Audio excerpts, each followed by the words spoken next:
ॐ नमो नारायणाय।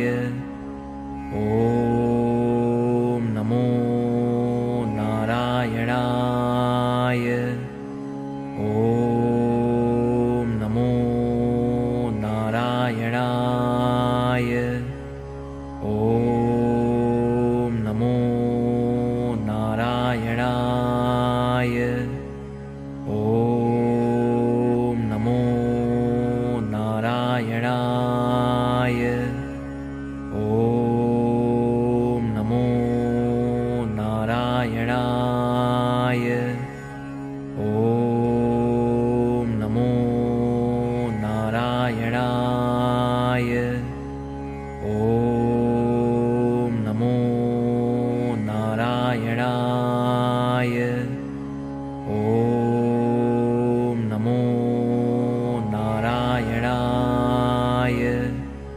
ॐ नमो